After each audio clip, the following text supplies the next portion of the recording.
Vous écoutez Nostalgie et voici la pépite du jour. Un ovni de la chanson française qui débarque sur les ondes durant l'été 1977.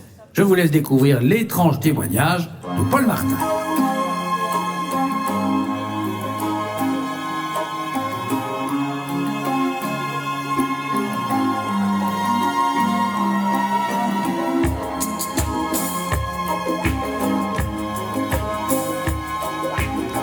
Souvent, je me demande si je rêve, si je n'ai pas tout inventé, si je ne suis pas en train de devenir fou.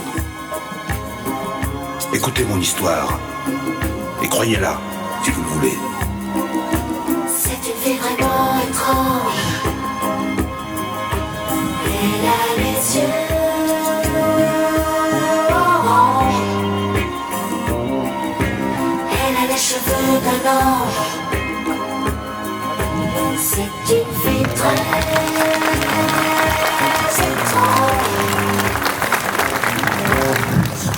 Paul Martin, c'était moi. Évidemment, c'est pas un disque d'homme, enfin, il a quand même été 10e au hit parade d'RTL. Il faut dire que la musique est du spécialiste du jazz d'RTL et les paroles du fils du directeur d'RTL, ça a dû aider à la promotion. Enfin, on était quand même 11e entre les Magnolias de Claude François et les lapins de Chantal Goya. Bon, écoutez, on n'est pas venu ici pour écouter ma musique. Je ne peux pas couper ça parce que lui, c'était un ami. Il a écrit cette chanson dans un bistrot au coin d'une table en moins d'1 heure. Je le laisse filer parce que ça résume assez les rêves de ceux qui veulent embraser cette carrière de comédien, la réussite, la gloire, l'argent, en oubliant une chose très importante, c'est qu'une fois qu'on est là-haut, quelquefois ça peut s'arrêter brutalement. Pour lui, ça s'est arrêté évidemment très brutalement. Bon, je ne suis pas venu ici pour raconter ma carrière musicale parce qu'elle a été très brève.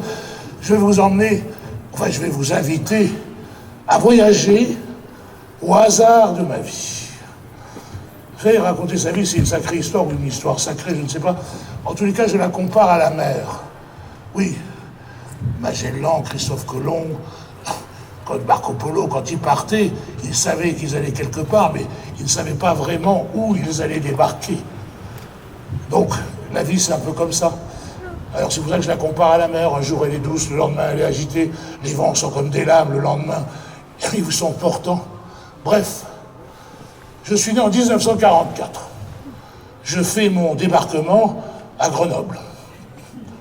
Je ne resterai pas longtemps parce qu'au bout d'1 an, je fais mes premières valises. Ma maman fait mes premières valises.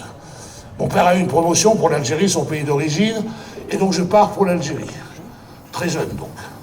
Ce dont je me souviens, qui me revient tout de suite quand je pense à l'Algérie, c'est les petits plats de ma grand-mère, Lucie, d'origine corse. Oh, ces gâteaux au riz de lait, le miel, la polenta de ma grand-mère. Bref, à mon avis, c'est là-bas que j'ai dû commencer à être un sacré gourmand. Et puis aussi un sacré bavard d'ailleurs. Je vous explique pourquoi. Parce que à la naissance de ma sœur Monique, j'ai arrêté de parler. Oui, je faisais plus que des Mon père, ingénieur, major de promotion, était très inquiet. Mon fils est gogol. Puis en se promenant dans les rues d'Oran où on habitait, on s'arrête devant un magasin de jouets. Et là, en vitrine, une magnifique auto à pédale avec 2 phares allumés. Oh, je la regarde comme ça et je fais « Oh, elle est belle, l'auto !» Mon père dit de me l'achète. Depuis ce jour-là, j'ai arrêté de fermer ma gueule. Monsieur Castaldi. Monsieur, vous êtes très en retard. Ça a déjà commencé. Allez vous asseoir, s'il vous plaît. Je suis désolé de devoir interrompre votre... Interrompre? Oui, je me présente, Théophile Javert. Le Javert des Misérables? Exactement, c'était mon arrière-grand-père. Ah ben dis donc, qu'est-ce que je peux faire pour vous, monsieur le commissaire? Ah, je ne suis pas commissaire, je suis huissier de justice. Je suis ici pour une saisie conservatoire. Conservatoire? Oh, il y a bien longtemps que j'ai plus mis les pieds au conservatoire, monsieur. Je serais de vous, monsieur Castaldi, je ferais plutôt Profil bas, n'est-ce pas? Profil bas? Alors ça, c'est un film que j'ai fait avec Patrick Bruel, mais en cette fois, mon ami Claude Zidi. Oui, pardon. Oui, alors écoutez, monsieur, si vous voulez, revenez demain, comme ça on sera beaucoup plus tranquille pour parler de tout ça, parce que alors... Oui. Revenir demain, vous serez parti, vos valises sont prêtes. Oh, mais ça fait 80 ans que mes valises sont prêtes. Bon, écoutez, si vous insistez, asseyez-vous comme ça, puis écoutez, peut-être que la suite va vous intéresser avant de saisir. Oui, mais je suis un homme patient, monsieur Castaldi, je vous écoute. Merci, excusez-moi, mais c'est les aléas de la vie, ça. Bref, oui, alors j'ai 6 ans. Départ précipité pour l'Amérique du Sud, où mon père a une nouvelle promotion. Je me vois arrivant en Argentine avec mes parents et ma sœur. Buenos Aires, quelle belle ville. Très moderne à l'époque. On habite un superbe appartement au 7e étage d'une des plus belles avenues de la ville, de Buenos Aires. Mes parents roulent dans une sorte de Cadillac, un peu comme celle du Cornio. Vous voyez le Cornio? Je note, monsieur Castaldi, une Cadillac, modèle Cornio. Voilà, c'est ça. Modèle Cornio, oui. Vous m'auriez vu rentrer au lycée français avec mon bel uniforme, ma chemise bleue, mon pantalon gris, bref, un enfant modèle à l'époque. Mes parents avaient une vie très mouvementée, très agitée, comme tous les expatriés. Mais mon père adorait danser le tango. 1m87, tango, veste blanche. Vous aimez le tango? Ah, si la bière est fraîche, c'est pas de refus, fait tellement chaud. Je suis désolé, mais là, je fais pas barman. Bon, bref. Et puis, la séparation. Le déchirement. Départ pour le pensionnat. À 800 km de là, le bout du monde pour un enfant.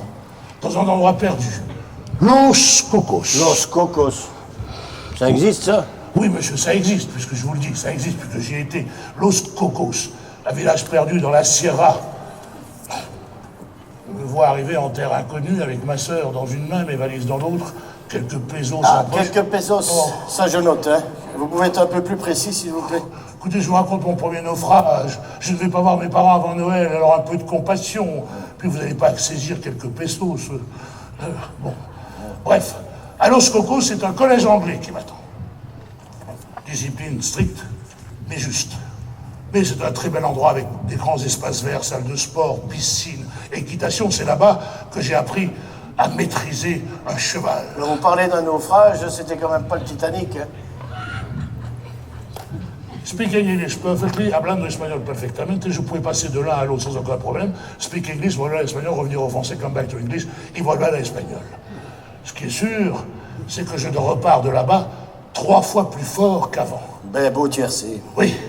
Donc on y arrive, vous inquiétez pas, on y arrive. C'est en revenant à Buenos Aires que je vais avoir mon premier choc cinématographique. Oui, c'est l'histoire d'un héros capable d'égorger de ses propres mains un lion. Samson et Dalila. Dalida. Oh Dalida, laissez-la où elle est tranquille.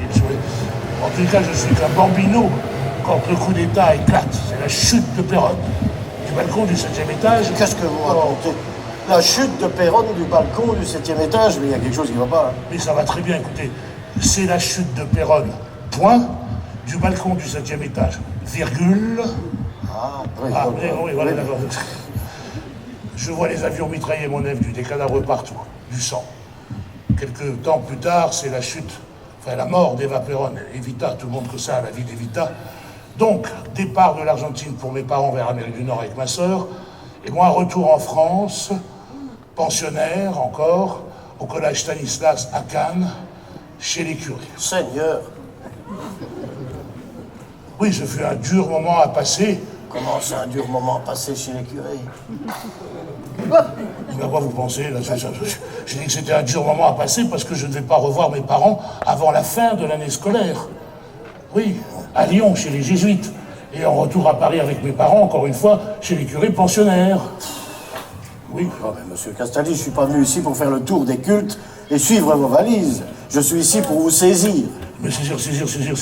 Mais monsieur, attendez, parce que la suite va peut-être vous intéresser, hein. L'argent va commencer à arriver. Ah, ben c'est pas trop tôt. Oui, enfin, attendez, j'ai 16 ans, on est dans les années 60 quand même. Le rock, les yéyés, Woodstock, les mini-jupes. Ah oui, les mini-jupes, ben oui, à cette époque-là, je navigue entre mon bac, les mini-jupes, l'Europe, enfin les filles, et le foot. Beau tiercé, je dis quel programme. Et oui, c'est un programme. Ah oui, mais parce que là, c'était l'époque des surprises parties, des surprises parties, de salut les copains, on écoutait Elvis Presley, les Platters, grand danseur de rock, attention, j'étais un grand danseur de rock, Tiens, il y a encore un vestige, à l'époque je rentrais dans la veste quand même. Je me suis inscrit dans des marathons. C'était un peu comme dans le film de Sidney Pollack, on achève bien les chevaux. Oui, mais est-ce que vous gagnez de l'argent avec ça? Oh non, enfin, si, enfin, non. J'avais quelques verres gratuitement, et puis des entrées gratuites. Mais surtout, ça m'a permis de faire pas mal de petits boulots qui vont me servir. Alors j'ai commencé par, comme je parle 3 langues, je commence par faire guide touristique, puis je monte en promotion, chauffeur de maître, disc jockey, oui à l'époque, disc jockey, je mettais des disques, et puis surtout animateur au club Méditerranée. Bah, comme les bronzés. Ah non, les bronzés c'était beaucoup plus tard. Chut, taisez-vous. Oui, bonjour. Oui, bonjour Simone. Oui, bien sûr qu'il va bien, il va très bien, oui. Qu'on vienne déjeuner dimanche à la campagne. Mais bien sûr Simone, oui. Oui, Simone. À dimanche, Simone, au revoir. Ah, c'était Simone. Simone. Oui, la grand-mère de Benjamin. Simone Signoret. Ouais, elle est morte. Ah non, Simone Signoret, elle est éternelle. Enfin, casque d'or, Madame Rosa. Plus de 50 films avec les plus grandes premières actrices à recevoir un Oscar à Hollywood. Ah non, la première actrice à recevoir un Oscar à Hollywood, c'est Claudette Colbert. Ça, personne ne s'en souvient. Oui, mais enfin, bon, je suis pas venu ici pour vous écouter me raconter vos histoires de morts-vivants, hein, sous votre respect et celui de votre public. Je suis là pour faire mon boulot. Bon, donc je note un fauteuil. Tiens. Ah non, vous n'allez pas saisir mon fauteuil. Je m'en sers pour mon spectacle. Et puis c'est un peu comme le fauteuil de Molière. Hein? Bon. Et la suite? La suite, alors, la suite elle est un petit peu plus facile. Alors, donc je vous dis, j'étais là, je rate mon bac. Ah ben ça n'a l'air d'étonner personne, ça. Alors pour être sûr de le réussir, je m'inscris encore une fois, pensionnaire, mais là dans un lycée à Corbeil-Essonnes, lycée pilote. Et là, c'est ça les hasards de la vie dont je vous parle, et que vous allez voir par la suite. Je m'inscris donc là-bas, et mon professeur principal, il s'appelle Jean-Pierre Camincker. C'est le frère cadet de Simone Signoret. Attendez. Camincker, Signoret, frères et sœurs. Camincker, Signoret, frères et sœurs. Il y a quelque chose qui cloche. Mais non, il n'y a rien qui cloche. Signoret, c'est son nom d'actrice. Camincker, c'est son nom de jeune fille. Donc, Jean-Pierre Camincker, son frère, c'est mon prof principal de français et latin. Aléa Jacques Taès. Non, je rate mon bac. Encore? Oui, pour une deuxième fois. Mais attendez, monsieur, comment ça s'appelle, Javert? Javert, avec un V, comme dans vérification. Monsieur Javert, une rencontre va changer ma vie. Eh bien, la nôtre risque de suivre le même chemin, monsieur Castel. Ah oui? Regardez-moi bien. Je suis dans un bistrot, enfin, une brasserie derrière la Sorbonne, où je poursuis mes études de langue. Et je suis avec une jeune espagnole avec qui je parle peut-être un peu fort en espagnol. Et à côté de nous, il y a un monsieur assez élégant, un peu âgé, qui a l'air de s'intéresser à notre conversation. Je veux dire qu'à l'époque, je pensais qu'il essayait de draguer ma petite copine espagnole magnifique. Non, pas du tout. Il se lève, il vient vers nous. Écoutez, je m'excuse d'avoir l'air indiscret, mais je suis impressionné par votre maîtrise de l'espagnol et j'ai une proposition professionnelle à vous faire. Et il me donne une carte de visite. Le soir, je rentre chez moi, chez mon père, grand commercial, comme je vous l'ai dit, en Amérique du Sud. Je lui montre la carte de visite qui dit « Oh là là, mais mon fils, tu ne te rends pas compte. C'est le numéro 1 de l'import-export pour l'Amérique du Sud. Sur toute l'Amérique du Sud. Oh !» Le lendemain, je téléphone à monsieur, rendez-vous pris, j'arrive chez lui, hôtel particulier à Neuilly, voiture, chauffeur de mer. S'il vous plaît, mais si vous pouviez nous passer les détails de l'entretien. Oui, c'est vrai, il risque de pleuvoir, je vais accélérer un petit peu. Bon, bref. Il fait un peu froid aussi. Bon, bref. Donc, à l'époque, il n'y avait pas les brainstorming comme aujourd'hui. C'était un entretien, il vérifiait ma culture générale, la géographie, l'espagnol, etc. Et à la fin, il me dit, monsieur Castaldi, l'année prochaine, avec moi, votre carrière est toute tracée. Oui. Mais avant, j'aimerais bien que vous preniez des cours de théâtre. Oui, parce qu'à l'époque, on n'avait pas les écoles de communication comme aujourd'hui. Pour apprendre certaines choses, il fallait au théâtre. Parce qu'il faudrait que vous preniez des cours d'élocution d'abord, et surtout de maintien. Oui, parce que vous manquez, comment dire, un petit peu d'allure. Ah, c'est lui qui vous dit ça. Il dit, oh là là. Oula. Oui. Donc, je vais m'inscrire dans un cours de théâtre. Alors, c'est chez René Simon. René Simon, le cours de René Simon. Oui, oui, j'ai ça dans mes notes, c'est le cours le plus cher, le cours de théâtre le plus cher de Paris. Non, mais ça, c'est pas le problème. Le problème, c'est que, toujours les hasards de ma vie, en franchissant la porte du cours René Simon, il est dans le hall d'entrée entouré d'élèves. Et il me voit passer la porte. Et là, il fait « Oh là là !» Alors là, en regardant tous ces élèves qui sont autour de lui, là, alors ça... Alors ça, c'est une vraie gueule de cinéma. Oh bah dis donc, il vous fait une fameuse blague, hein. Ah non, prémonitoire. Prémonitoire. J'assiste à son cours et je suis impressionné. Il parle de ce métier comme d'un sacerdoce. Oh bah les curés, ça vous connaît. Oui, bien sûr, bien sûr. Alors, sacerdoce, d'attente, d'espoir, beaucoup d'appelés, peu d'élus. Et là, tout d'un coup, il fait « Vous là-bas, vous, oui, vous, avec les cheveux longs, la moustache, une gueule taillée au couteau, approchez !» C'est moi? Il fait oui, c'est vous. Non, pas vous, c'est moi. Et donc je suis là, je me lève, comme dans un film au ralenti, sous 200 paires d'yeux. Je m'avance un peu voûté, comme ça. La classe à l'Aldo Macione. Je vous ai dit un peu voûté, c'est pas ça, la classe Aldo Macione, c'est... Tiens, reculez un peu, non, pas trop, vous allez tomber. La classe Aldo Macione, je vous montre. Alors, vous mettez comme ça, là, sortez un peu les fesses derrière, là, comme ça, paf, hop. Mettez les bras ici, là, comme ça. Ouais. Vous regardez le fond, là-bas, la mer, hein, et vous y allez, hop.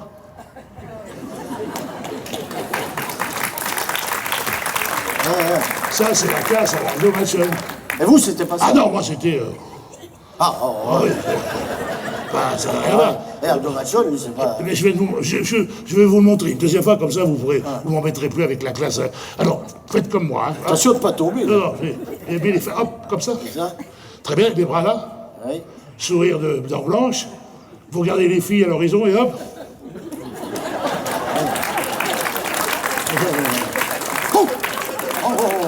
Vous, c'était pas ça. Ah bah non, moi c'était... Ah oui, vous étiez comme ça. Non, un peu plus haut les épaules. Comme ça. Voilà, continuez comme ça. Voilà, montrez-moi le résultat. C'est parfait, ne bougez plus. Restez comme ça. Donc ça... Ne bougez plus. Ah non, c'est pas facile. Donc j'arrive sur scène, et sur scène, alors là, je me sens tout petit. Je dois dire tout petit. Je commence à transpirer sous les feux des projecteurs. Le projecteur, mon cul, le trac, hein, ça. Misérable! Ouvre-toi, redresse-toi, lève-toi et marche. Ah voilà qui se prend pour Jésus-Christ, lui, maintenant. C'est René Simon. Ah, c'est... Oui, c'est René Simon. Alors je m'exécute. Et là, il fait, oh là là.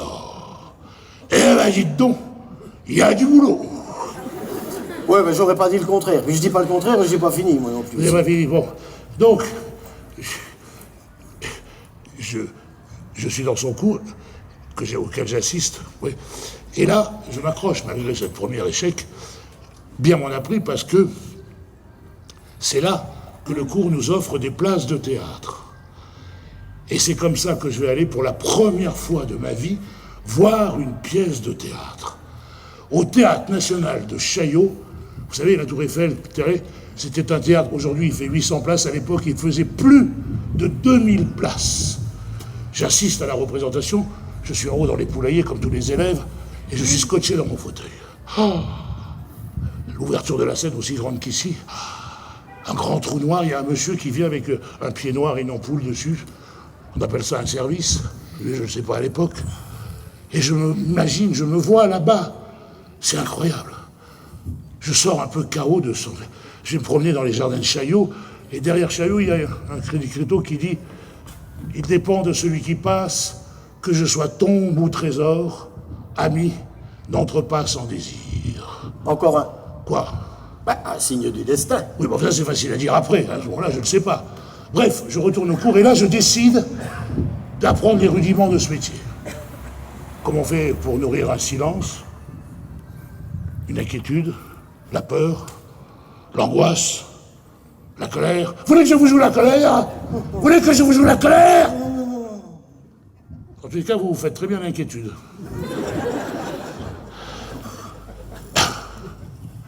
J'ai 20 ans, et je vais faire, enfin, c'est ce que vous attendez, mon entrée au cinéma.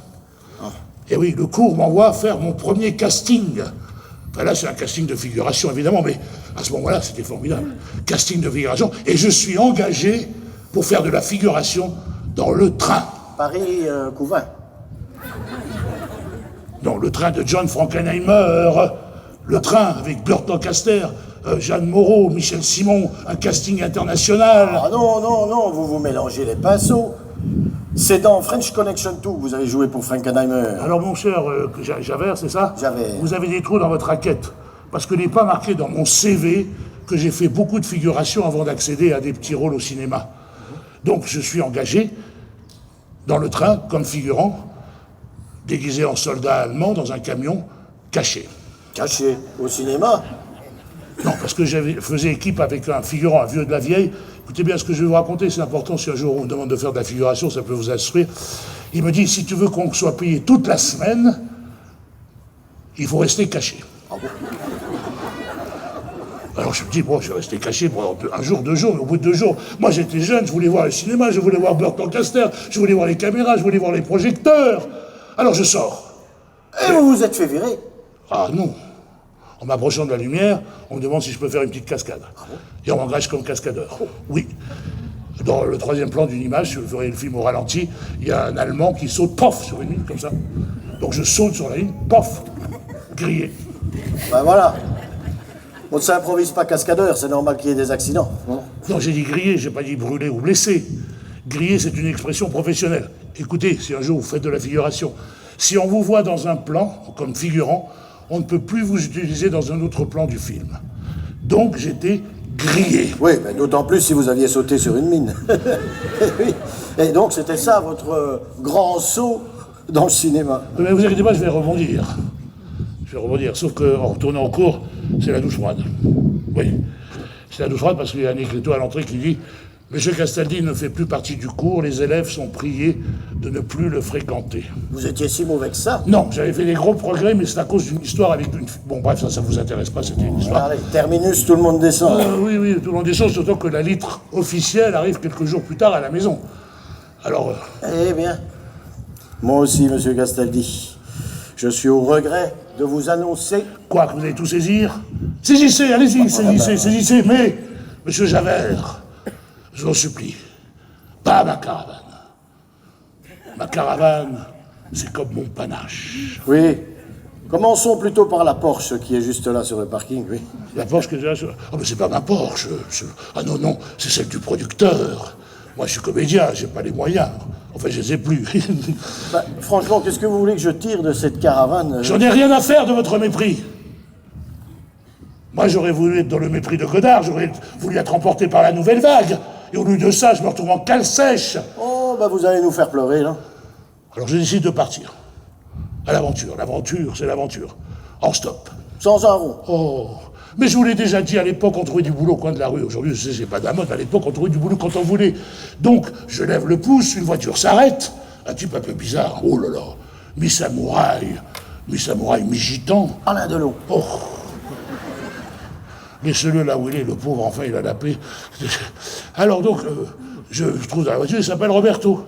Il va au Sainte-Marie-de-la-Mer, et hop, ben, je me retrouve au Sainte-Marie-de-la-Mer, entouré de caravanes. Un camping en Somme. En Somme? Non. Je suis en train de vous parler de Camargue, pas de la Somme. On n'est pas chez les Stis. Hein. Oh, mais c'est pas vrai, ça.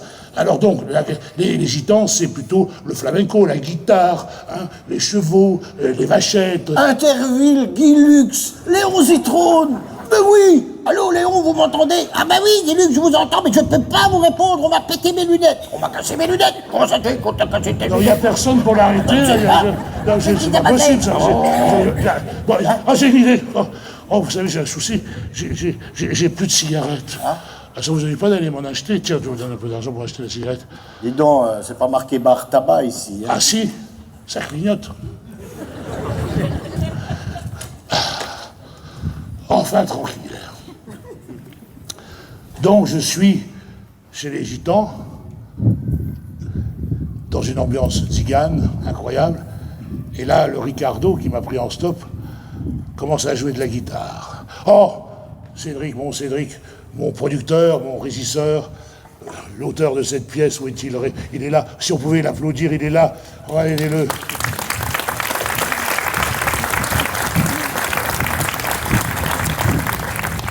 Est-ce que tu pourrais, pour que ces messieurs-dames comprennent l'émotion que j'ai éprouvée à ce moment-là, de nous mettre un peu de ce génial Manitas de Platas? Écoutez la virtuosité sur la guitare. Manitas de Platas, vous savez, c'est qui en main d'argent. Virtuose, à toute vitesse. Et alors toute sa sensibilité va jusqu'au corps. Et on la ressent tout de suite. Écoutez.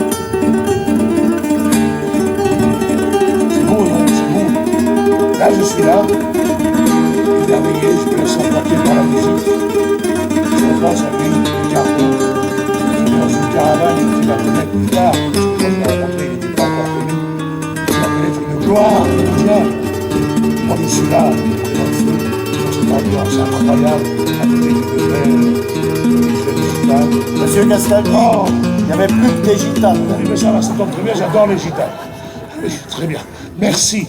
J'ai raté un épisode. Ah oui, vous avez raté un truc très important, vous avez raté Manitas de Platas, qu'eux ont pu découvrir. Manitas de Platas, le musicien. Oui, vous le connaissez? Oh, ben un peu. Homme à femme, flambeur. Oui, il entretenait une tribu de 13 enfants. Bah oui, ça c'est comme tous les gitans, évidemment. Et sa générosité aura raison de son immense fortune. Ah oui. En oubliant de payer ses impôts. Oh, c'est pas le seul, mais beaucoup d'artistes oublient. Enfin, il n'y a pas que ça, il y en a d'autres. C'est un ami, collègue à moi, qui a eu le plaisir de le saisir. Vous savez que vous êtes terrifiant. Oh, à force de jouer la comédie, on s'imagine que la vie est une farce. Mais la loi, c'est la loi. Oui, mais rien ne nous empêche de mettre un peu d'art dans notre vie, ou un peu de vie dans notre art. Oh, ça me fait penser à un proverbe hindou. Un proverbe hindou, ça vous fait... Ah bon, d'accord. Ah oui. Ah bon, c'est quoi votre proverbe? Si dans ta vie, tu vois tout en gris, déplace l'éléphant qui est devant toi.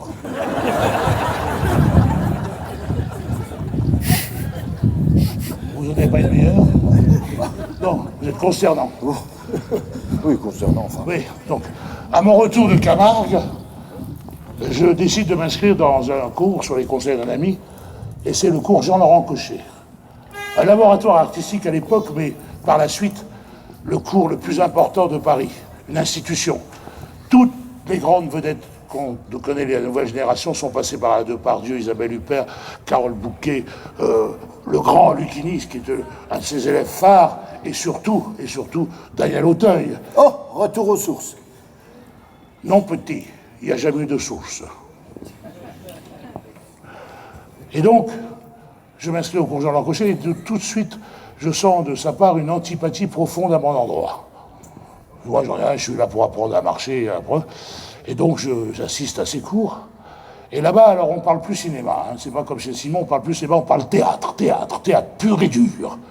Aller fouiller au plus profond de soi-même, s'arracher les tripes pour être capable d'interpréter un rôle. Vous me faites penser à Louis Jouvet dans Écoute mon ami. Vous avez lu ça, vous? Ah oui.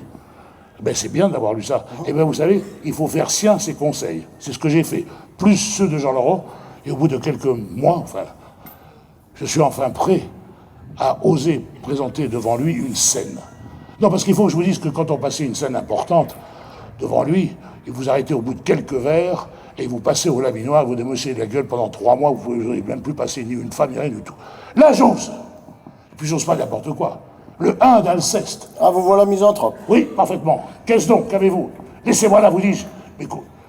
Mais allez donc vous cacher! Donc je démarre la scène. Et là, dans un silence de mort, il ne m'arrête pas. Il est là, comme ça, penché en avant sur son bureau.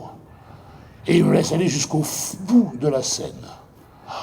Dans un silence d'église, quand elle sonne pas, dans un silence d'église, il se redresse, regarde tous ses élèves, 250, 280, et il dit « Quelquefois dans la vie, on peut se tromper. » Belle déclaration. Oui, qui me permettra 40 ans plus tard de partager la vedette avec lui dans un Guitry, son auteur favori, tête d'affiche avec mon maître, dont tu m'as sauvé la vie. Oh, beau cadeau, ça. Oui, à propos de cadeaux, à l'époque de reprendre le fil de l'histoire, on est à Noël à l'époque, et mon cadeau de Noël, c'est ma convocation au service militaire.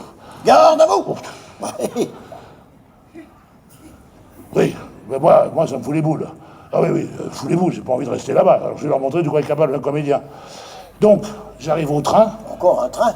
Oui, j'ai un abonnement. Donc j'arrive au train, corps d'élite, avec une lettre à la main pour mes supérieurs. Une lettre de mon psychiatre. Un psychiatre? Vous êtes suivi? Oui, je suis suivi parce que je peux être dangereux pour moi et surtout pour les autres. Et ça, j'avère. Regardez-moi bien, c'est pas une blague, hein. Oui, je veux faire mon service militaire. Oui, j'aime me battre, combattre. Ah oui, j'aime le Beretta. Oh, et la Kalachnikov. Oh, c'est calé. Oh, pas...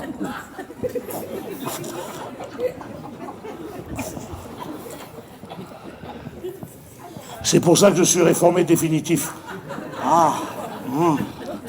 Donc, Vous rentrez chez vous? je rentre chez moi. Eh ben, vous voilà bien armé pour entamer votre carrière de comédien. Si je suis bien armé, c'est grâce au conseil de Jean-Laurent Cochet et ma rencontre avec lui. Et là où vous avez peut-être vrai, c'est que l'idée d'envisager de devenir un comédien commence à me trotter dans la tête. C'est vrai. Mais malheureusement, à mon retour du service militaire, je suis obligé de me séparer de Jean-Laurent Cochet. Encore viré? Non, pas du tout. Il m'avait à la bonne. Un peu trop d'ailleurs à la bonne, d'autant que j'étais fou amoureux d'une autre. Mais c'est pour ça. Enfin bon, bref, ça ne vous intéresse pas. Bon, Ouais, nous voilà revenus à la case départ. Non, pas à la case départ, parce qu'entre-temps, entre Simon et Cochet, j'ai rattrapé tous mes retards. À la Cinémathèque, j'ai vu tous les chefs-d'œuvre que je devais voir. Et surtout, j'ai fait de la figuration dans des matinées classiques. Et puis, j'ai participé à des matinées classiques. Et surtout, j'ai été élève stagiaire à la Comédie Française pendant 6 mois. Oui, mais est-ce que ça vous rapportait de l'argent? Mais bien sûr que ça m'a apporté de l'argent, beaucoup d'argent même, qui me permettait de payer mes cours et d'avoir de l'argent de poche pendant toute l'année. Donc, après avoir fait un stage à la Comédie Française, je me dis, je vais m'inscrire au conservatoire. Donc j'arrive au conservatoire et là, c'est les hasards de la vie. En rentrant pour m'inscrire, je tombe sur Simon. Simon. Oh, René Simon, vous l'avez dans Ah, du cours, Voilà, Simon. oui, Du voilà. cours. Il est là, dans l'entrée.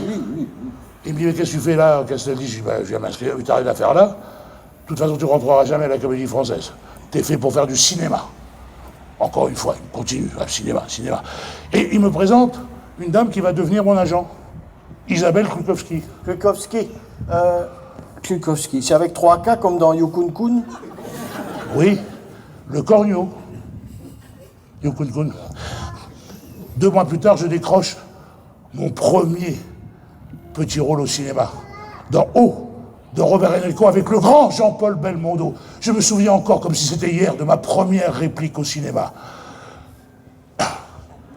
T'es pas fâché, Benny? C'est tout? Mais c'est formidable! C'est extraordinaire! En 3 jours, je vais gagner ce que mon père gagne en 1 mois. Ouf, un salaire d'ingénieur, ah bah dites-donc, hein. Ouais, dis-donc, à propos de salaire d'ingénieur, vous m'avez pas rendu la monnaie, là? Bah si, vous l'avez remis dans votre poche. Non, j'ai rien dans les poches. Vous l'avez remis dans votre poche. Mais vous l'avez vu me rendre la monnaie? Plus fort!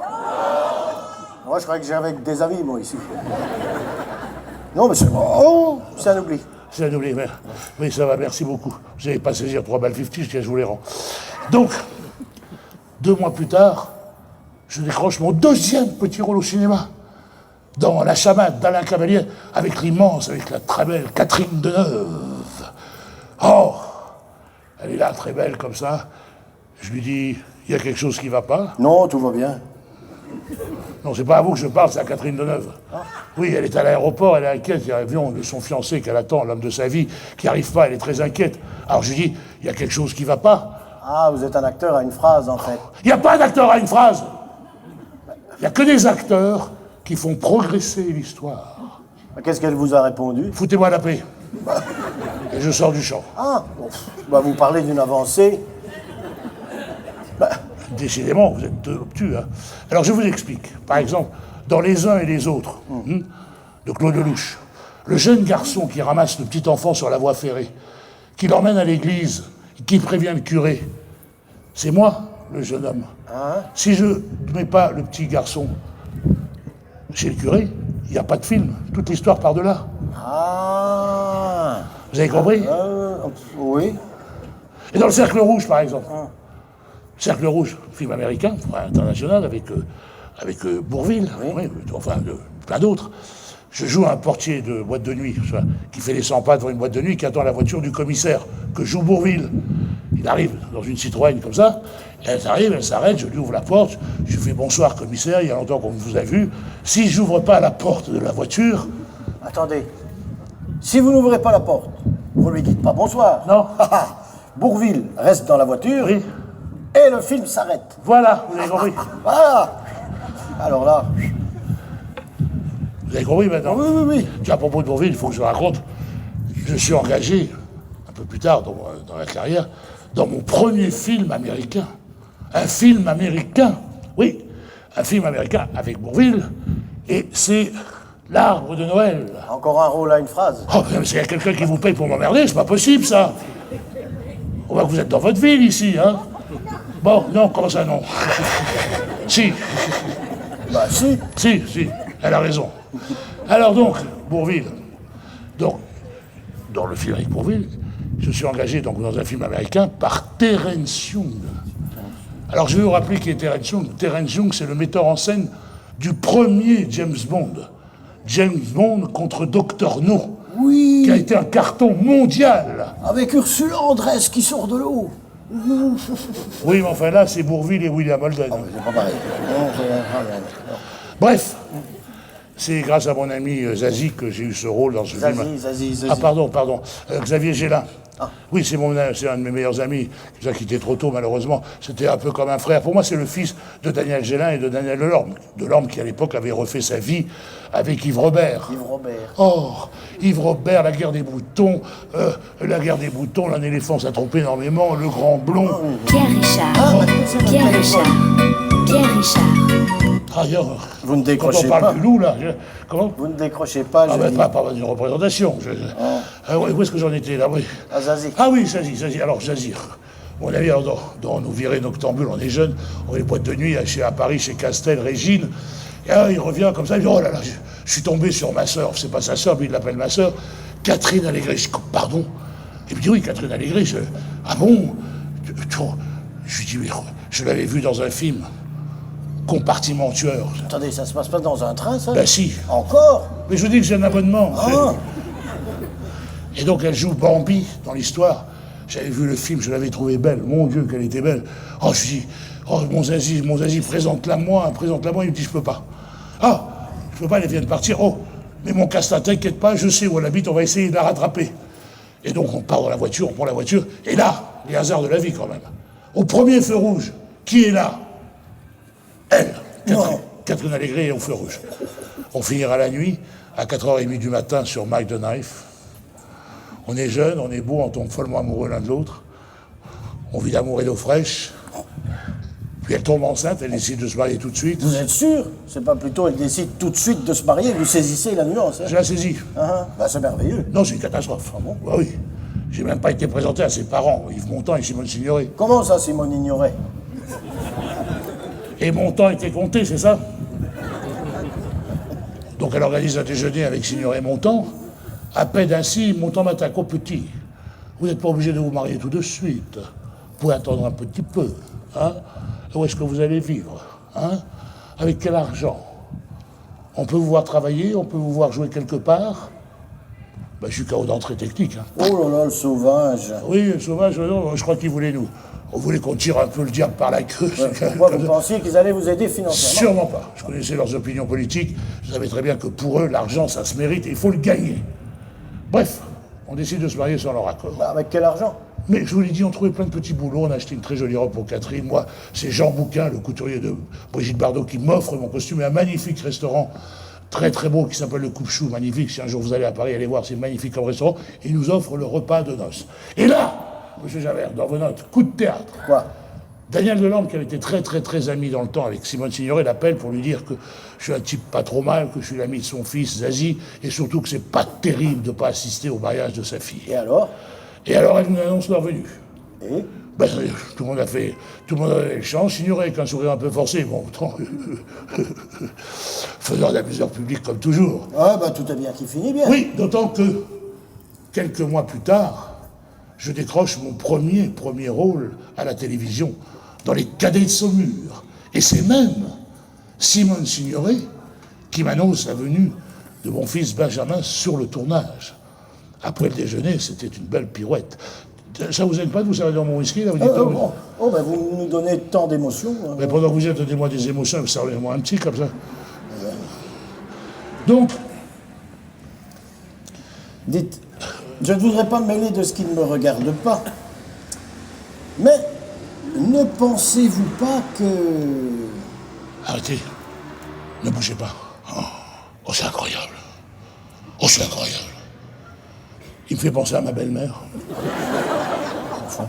Ben oui, quand il avait quelque chose d'important à me dire à propos de son petit-fils Benjamin qu'elle adorait, elle commençait toujours ses phrases par « Dites-moi, vous pensez pas qu'il serait préférable de faire ça plutôt que ça ?» Oui, il est préférable de diminuer votre consommation d'alcool. Il est bon, mon whisky, hein. Il est pas mal. Ça réchauffe. Je ne vais pas vous en servir, on n'a pas assez.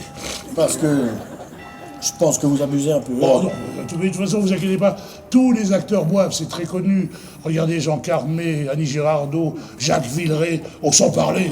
En remontant dans le temps, Max Linder. Max Linder, mais parlez-en de Max Linder. Il était jaloux, dépressif. Il a étranglé sa jeune femme de 19 ans, il s'est suicidé dans la foulée, il avait 41 ans. Non, vous mélangez tout. C'est pas l'alcool qui l'a détruit du tout. C'est les gaz moutarde en 14-18. Ah, ça, quand la moutarde vous monte au nez... Pierre Richard. Pierre Richard. Mais vous ne décrochez pas, il voulait peut-être vous inviter à boire un verre. Ne plaisantez pas Javert avec lui, hein. C'est un digne descendant. De Max Linder? De Max Linder, et surtout, c'est une sorte de Chaplin des temps modernes. En tout cas, il y a une chose dont je suis fier, c'est d'avoir tourné avec lui le jumeau. Ah. Le jumeau. Première vue, la ressemblance n'est pas évidente. Enfin... Mais Tête de Veau, je joue pas le jumeau. Je joue un faussaire. Ah, bah c'est ce que je disais, à la limite, juste un faux air. Vous savez que vous êtes comique, vous? Oh! Est-ce que vous savez ce que font 2 ballons de baudruche dans une discothèque? Non. Ils s'éclatent! Vous en avez une meilleure? Oui, oui. Ah, meilleure? Là, je viens de l'inventer. Oui. Vous savez ce que fait un ballon de baudruche devant un type baraqué comme vous? Bah non. Il se dégonfle! C'est bien ce que je pensais, hein. Vous feriez un formidable François Pignon. Dans quel film? Je vous laisse deviner. Parce que vous pensez que je pourrais faire acteur. Non mais vous rêvez, Javert. Vous délirez, là, vous, acteur. Puis d'ailleurs, vous savez combien vous êtes à vouloir devenir comédien? Vous savez combien vous êtes à vouloir embrasser cette carrière, connaître la gloire, la réussite, en oubliant le reste, hein? Vous savez combien vous êtes à passer des castings en espérant décrocher un petit rôle, hein? Combien vous êtes à vous déshabiller devant des photographes, hein? De rentrer dans des bureaux de producteurs... Oh, sans scrupules. Sans scrupules, et des metteurs en scène torturés. Promotion canapé. Ah ben ça je connais, j'ai fait le film. Mais vous savez, c'est dans tous les métiers pareil. Regardez, moi par exemple. Non. Non. Non, me dites pas. Vous avez couché pour réussir, vous aussi? Bah non, je m'en souviendrai. Ah bon? Non, si je dis ça, c'est parce qu'on est huissier de père en fils depuis 1815. Ah, 1815? Oui, Oh là là. le lion Waterloo, la butte. Le cheval de Napoléon, notre première saisie. Vous avez saisi le cheval de Napoléon? Ça vaut la coupe, hein? Ah bah oui. Il n'y a pas que les artistes qui peuvent jouer au héros. Oui, mais nous, les artistes, quand on grimpe sur la colline, qu'on monte les marches une à une, on se bat comme des lions. Et une fois qu'on arrive en haut, on croit qu'on y est arrivé, mais non, il faut continuer à se battre. Parce que jamais rien dans notre métier est acquis. La vérité d'un jour n'est pas celle du lendemain. Mais vous ne croyez pas si bien dire. Ah ben non. Tiens, je vous donne un exemple, Javert. Michel Galabru, immense acteur. Époustouflant, étonnant dans un rôle monstrueux. Le juge et l'assassin. Il est exceptionnel dans le rôle, à tel point qu'il obtient un César. Eh bien, derrière son César, 1 an de chômage. Obligé de tourner quelques nanars pour nourrir sa famille. Comme les gendarmes. Les gendarmes, c'est pas un nanar. Gendarme, c'est un film très, très populaire. Alors, c'est quoi un nanar? Ben là, c'est un film dont personne ne se souvient. Oh. Et vous en avez tourné beaucoup, vous, des films dont personne ne se souvient?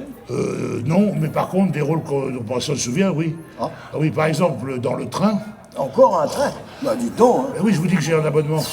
Dans Le Train, où je joue un chef de gare avec Romy Schneider et Jean-Louis Trintignant, je joue le chef de gare, personne ne s'en souvient. Par contre, il y a des rôles dont tout le monde peut se souvenir.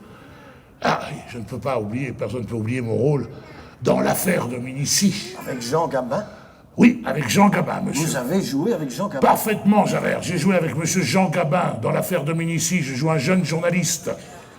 Oui, Jean Gabin, le patron des plateaux du cinéma français, l'exactitude, la perfection. C'est une machine à jouer merveilleuse. Je me souviens de sa première journée sur le tournage. Moi, jeune débutant, devant le grand Jean Gabin, il rentre sur le plateau, il salue ses techniciens, il les connaît par leur prénom. Le premier assistant lui montre son chemin, parce que les vedettes, elles ont une doublure lumière, parce qu'à l'époque, on avait beaucoup de lumière, donc ils avaient des doublures. Il dit non, j'ai pas besoin. Il regarde les projecteurs qu'il appelle les gamelles. Il regarde le projecteur, il m'a placé là, m'a placé là. Non, monsieur Gabin, votre place. Jackie, ta gamelle, là où elle est mal réglée. Hop, il arrive devant la caméra, il regarde l'objectif que lui appelle le caillou, il dit, t'es au combien, là? Alors, vous savez, il y a le 45, 50, le 120, 80 millions, enfin bref, maintenant des appareils automatiques. Et il dit, bah recule un petit peu. Il revient à sa place, il me dit, on va répéter une fois. Et une fois la répétition terminée, il leur dit à toute l'équipe et à ses partenaires comédiens, messieurs, vous êtes prêts? Parce qu'il n'y en aura qu'une. Vous imaginez la pression. Bref, j'aurai le plaisir et l'honneur de le voir jouer pendant 1 mois et demi, et j'ai continué à apprendre avec le maître, avec Jean. Oh, malheureux, touchez pas ses lunettes. Ah, ses jumelles.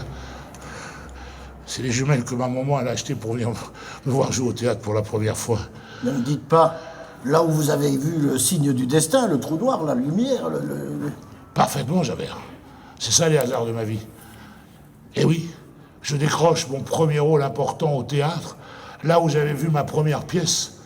Et oui, au théâtre de Chaillot, devant 2000 spectateurs. Je joue dans des frites. Les tuches.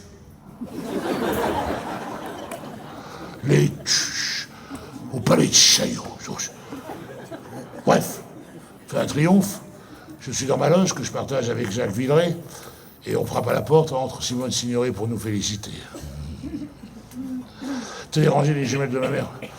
Et à partir de là, je vais enchaîner rôle sur rôle. À la télé? Oui, à la télévision. Je vais tourner un Maigret avec Doradol, je vais tourner un commissaire Moulin, j'ai Marie Pervenche, avec la petite Danielle Evenou qui donnera 2 enfants à Jacques Martin, messieurs les jurés. Enfin... Oh, mais vous tenez la forme à cette époque, hein? Oui, d'autant que j'enchaîne j'enchaîne au cinéma. Oui, je vais pas retourner à RAS. RAS? Oui, RAS, un film de guerre mis en scène par Yves Boisset, où je me retrouve avec Jacques Villeray. 2 mois et demi en Tunisie. Je vais faire le service militaire que je n'avais pas fait pendant le tournage. Et je rencontre Jacques Weber, d'ailleurs, avec qui j'ai gardé une grande amitié. Et à mon retour à Paris, je décroche à nouveau un autre rôle. Alors là, encore une fois, dans un film américain. Ah oui, avec la sublime Charlotte Rampling, magnifique, dans Caravane pour Vacarès. Est-ce que ce n'est pas dans ce film que la caravane est tirée par une Rolls? Ah bravo. Parce que la caravane, je l'ai trouvée. Ah bon? Et la Rolls, elle est où?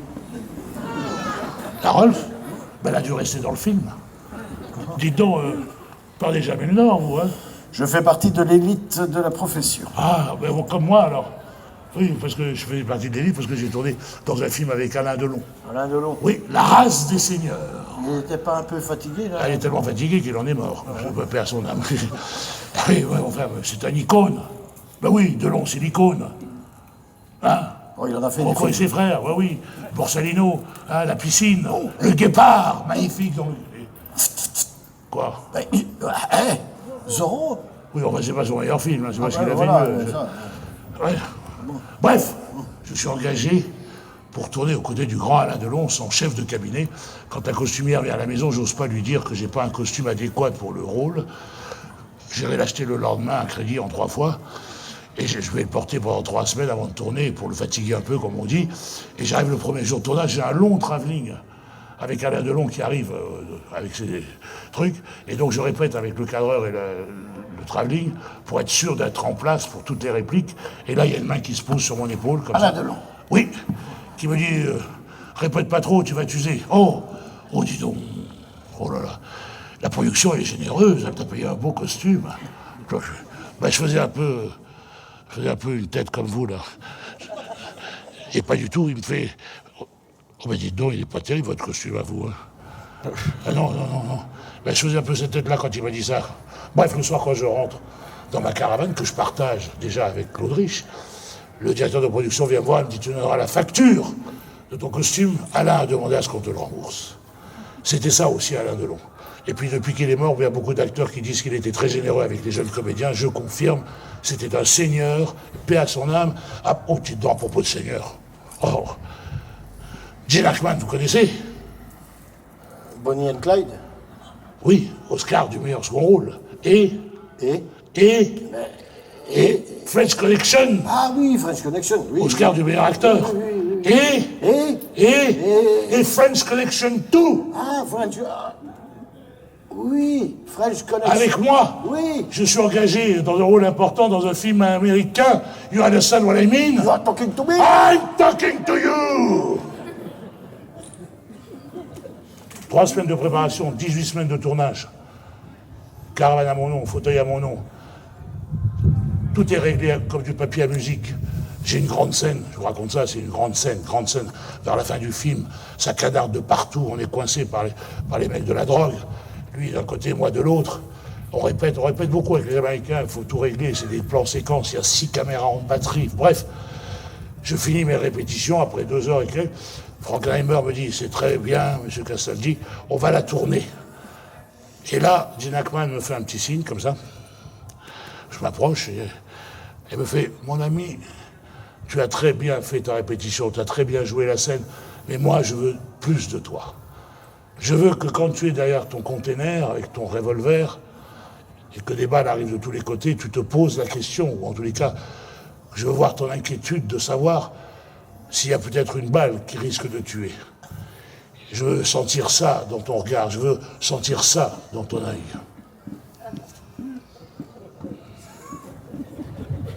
Qu'est-ce que vous avez à l'œil, vous? Mais je sais pas, j'ai pris une poussière, une mouchette, je sais pas. Ah bon?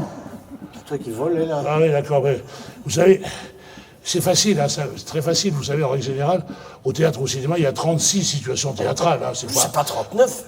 Non, ça, 39, c'est dans Hitchcock, monsieur Javert. Hitchcock, mais oui. Le maître du suspense. Mais oui, le maître Vous avez du joué suspense. avec Hitchcock? Oui, parfaitement. Oh. Oui. J'ai joué dans les films d'Hitchcock, moi aussi. Ah bon? Oui. Ah oui. Parfaitement, monsieur. Oui. J'ai joué le couteau. Ah ben, vous êtes complètement fou, oui.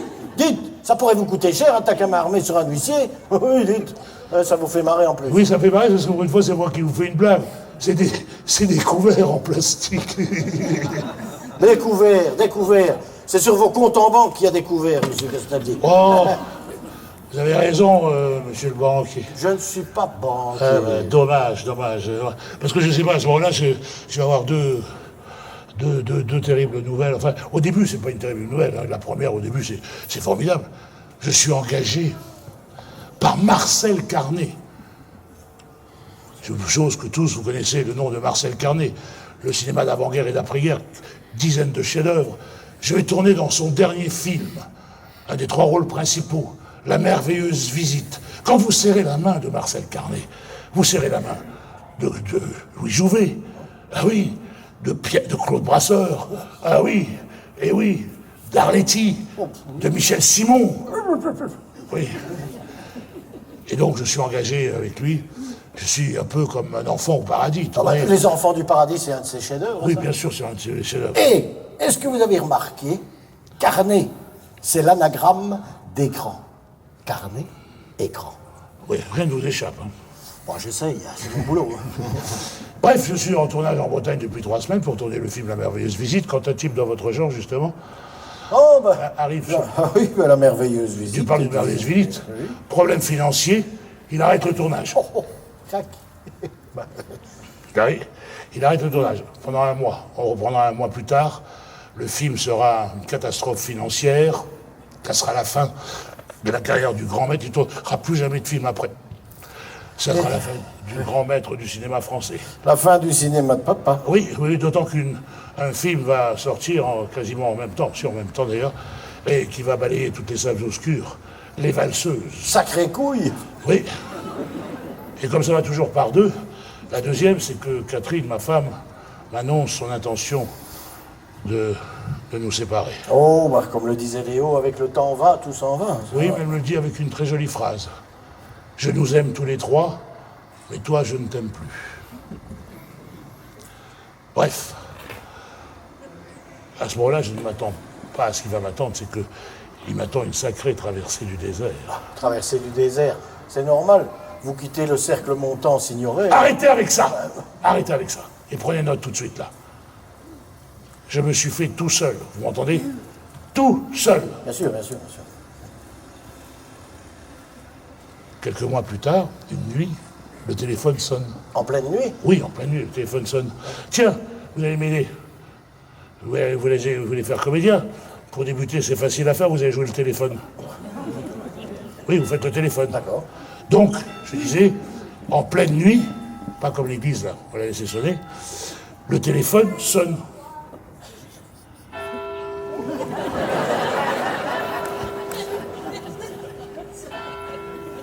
Il va en faire 9.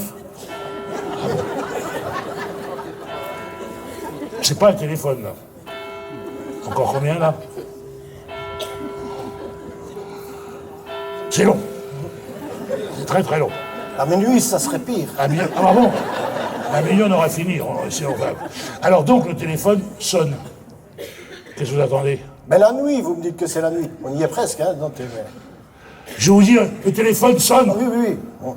Dring, dring. Vous avez pas une autre sonnette? Bon, je préfère le premier. Donc, le téléphone sonne. Dring, dring. Je décroche, oui. Paramount, Frankenheimer. Jean-Claude, arrête avec tes blagues. Hein, écoute, je suis en train de dormir. Allez, on se rappelle demain. À l'époque, entre un jeune comédien, c'était la grande blague, c'était tu vas faire carrière à Hollywood. Alors, Quel idiot celui-là. Quel idiot celui-là. Bon, heureusement, un quart d'heure plus tard, le téléphone sonne. Ça, c'est la chance. Hein. Le téléphone sonne. Ding, ding. Oui. Oh, bonsoir Isabelle, c'était mon agent. Oui, Isabelle. Comment? Paramount me cherche. Frankenheimer me propose un film dans son prochain avec Robert Shaw. Oui, Isabelle. Oui, ils ont téléphoné, mais j'ai cru qu'on me faisait une blague, j'ai raccroché. Oui, on s'y est en courant. Bonne nuit, Isabelle. Oh, la boulette. Ah oui.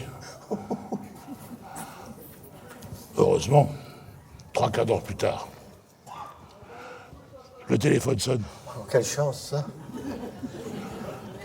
Non, vous êtes débile, vous êtes gogol, c'est pas possible. Je voulais être acteur, mais vous êtes un tocard. Je viens de vous dire que le téléphone sonne. Oui. Ding, ding. Ah, oui. Yes, I'm John Bickerstaff, yes. Yes, your problem, I know that, yes. John wants me, he says, with Robert Shaw and Bruce. Oh, great. Oh, okay, yes. Well, be in touch with my agent, yes. Yes. Je raccroche. 2 mois et demi de tournage à Hollywood. Combien? Mais c'est pas, je parle pas d'argent. Moi, c'est mon agent qui s'occupe de ça. Moi, je suis en technicolor. Je suis en cinémascope. Je vais faire carrière à Hollywood. Il y a des toilettes? Oh, oui, au fond de la caravane. Merci. Et je suis engagé. Et je pars pour Hollywood. À 31 ans, je pars pour Hollywood. Première classe. On arrive, des lumières partout. C'est comme dans les films, si vous voyez les arrivées à Hollywood, c'est comme il y a toujours un panneau Paramount avec votre nom en gros, la limousine avec plein de portes qui servent à rien, mais enfin elle est là. Elle m'emmène au studio, alors même le mec de la barrière vous reconnaît, il sait que vous vous appelez comment, Mr. Costaldi. On me dépose ma valise à l'hôtel, alors toutes les hôtesses d'accueil sont des futures vedettes, enfin elles pensent qu'elles vont faire carrière, elles vous regardent un peu comme un insecte, et puis quand elles disent que vous êtes all in charge, c'est-à-dire tout à la charge de Paramount, ça se trans... tout de suite vous êtes une ça. Oh, Mr. Costaldi, yes, Mr. Costaldi. Et alors là, t'as la tête qui fait comme ça. J'arrive, I'm a winner. J'arrive à la production, là il y a ma loge, il y a tout ça, je vois le directeur de production que j'avais rencontré sur French Connection, qui me dit Jean-Pierre, ton planning est fait pour la journée, t'inquiète pas, nos avocats sont à San Francisco pour la green card, ça va s'arranger.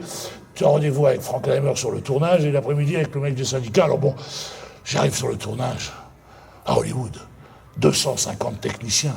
Et quand vous arrivez sur un plateau, que vous allez tourner dans un film, il y a le premier assistant américain qui annonce votre nom, on dit « Mr. Costaldi on set, M. Castaldi sur le plateau, tout le monde s'arrête de travailler et on vous salue. » La tête, elle multiplie par 4.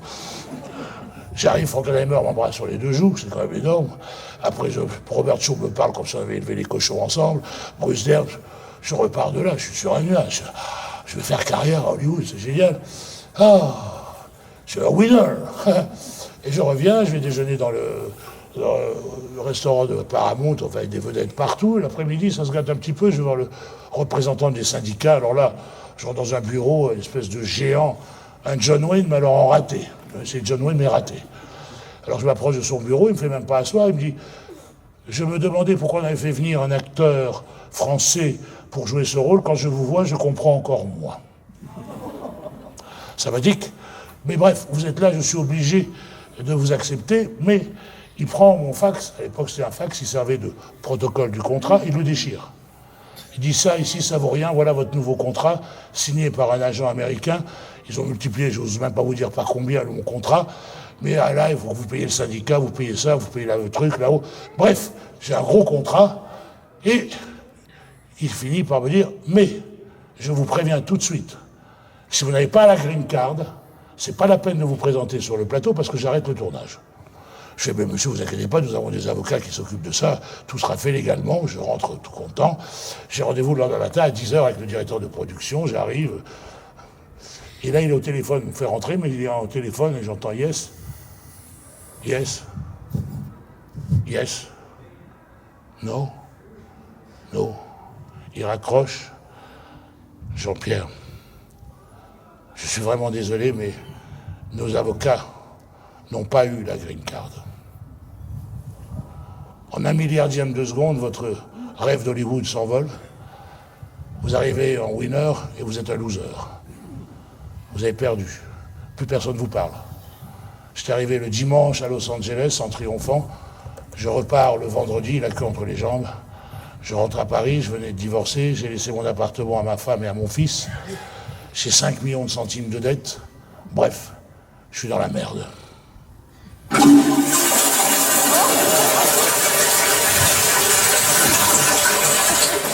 Décidément, Javert, vous avez le don de calculer vos entrées, vous, hein, c'est le moins qu'on puisse dire. Pourquoi j'ai raté quelque chose? Ah oui, vous avez raté quelque chose, j'ai pas ma green card. Ah, vous êtes de retour à Paris? Oui, je suis de retour à Paris, oui, avec 5 millions de dettes. Oh là là, mais dites donc, hein, comme quoi la vie se joue parfois à une carte Mais près. moi, si bien dire, vous savez, ma maman, elle était un peu voyante, elle faisait tirer les cartes avant de partir, elle m'avait fait un jeu de cartes.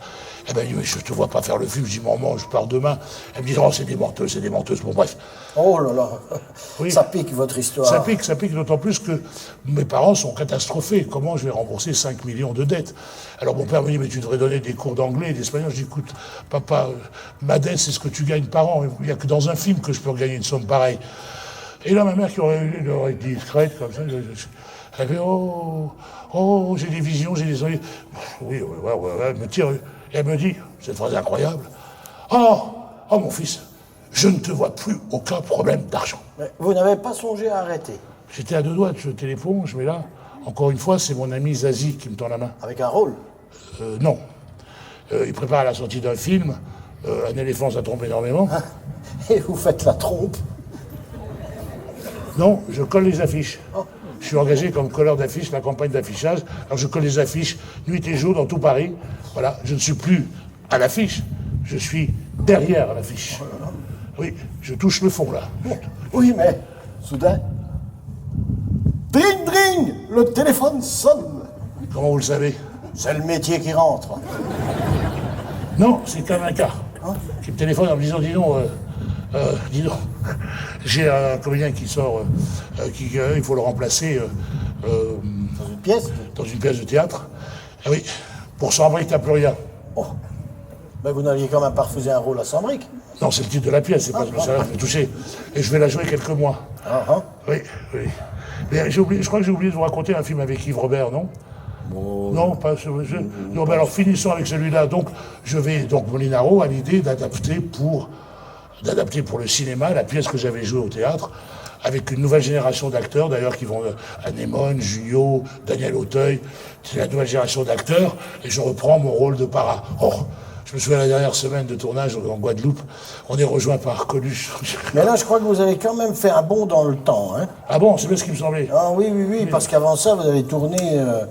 Avec Yves Robert. Eh oui. Oui, mais vous voulez que je vous raconte Yves Robert? Ah ben ça me plairait bien. Oui, alors donc, il y a Yves Robert qui me propose un rôle, très beau rôle d'ailleurs, dans... Mais un éléphant... Non, pas un éléphant, ça trompe énormément, c'est... Ah non! Non, c'est Nous irons tous au paradis. Ah oui, ce Nous irons film... tous au paradis. Oui, le film qu'on a repassé à la télé il y a quelques semaines. Voilà. Dans ce film, il y a Jean Rochefort qui vous met une de ses baffes. Oui, une vraie baffe, c'est le cas de le dire. Oh là là! Et après, vous sortez dans la rue et vous lui démontez sa voiture. voilà. Et alors là, c'est réalisé sans trucage. Dis donc, vous êtes arrivé en voiture, vous? Eh là, touchez pas ma voiture. Ah bon, pourquoi? Ben, j'y tiens, ma Toyota. Vous avez une Toyota et vous y tenez? Bah oui, je l'ai saisie la semaine dernière chez Duval. J'en profite un peu. Ah, vous l'avez saisi, mais dis donc, vous n'avez pas de bol, hein? Vous n'avez pas de bol parce que... Moi, sur saisi, vous auriez pu tomber sur une BMW ou une Maserati, hein? Ouais, il aurait fallu que j'aille chez Riche. Ah oui, d'accord. En tous les cas, donc pour moi, ça boum, hein? Ah bon? Ah bah oui, parce que je vais être engagé dans la boum, hein, de Claude Pinoteau avec une jeune inconnue qui s'appelle Sophie Marceau. Je joue le professeur d'anglais Brassac. Oui, King Kong. Oui, I'm King Kong. Yes, I'm King Kong. Qui vous est passé l'autre là? Non, vous m'avez fait peur. Mais non, je blaguais. En réalité, je suis prof de maths. Ah, mais vous avez trouvé ça? Donnez-moi ça, vous. C'est incroyable, ça fait une éternité que je le cherche, alors ça, c'est incroyable, alors... Vous avez une moto? Non, c'est mon casque de pilote.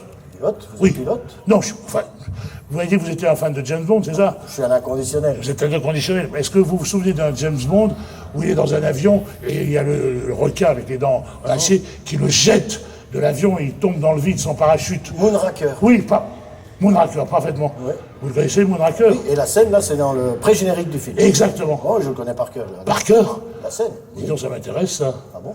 Racontez-moi la scène pour voir si vous êtes vraiment un bon spectateur. Bah, on est dans l'avion, dans le jet. Oui. Et là, il y a l'hôtesse qui fricote un peu avec James Bond. Oui, enfin, avec une coupe de champagne. Enfin, 2 coupes de champagne, oui. Oui. Oui. Et là, il y a le cockpit qui s'ouvre. Oui. Et il y a un pilote qui sort, un grand Oui. baraquet comme ça. Il sort un flingue. Il se tourne vers James Bond. Et il lui fait Mr. Bond, it's the end of the trip. Comment vous savez ça? Parce que le pilote, c'est moi. Comment vous êtes arrivé dans cet avion? Mais parce que j'ai décroché le rôle du pilote.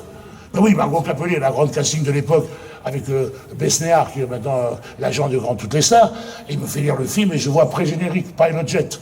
Alors je m'imagine en Pilot Jet. Tu te rends compte, pré-générique, ça fait le tour du monde, c'est la bande-annonce d'un James Bond. On me fait un costume sur mesure pour faire le pilote. Oh, je me vois beau comme un camion, quand même.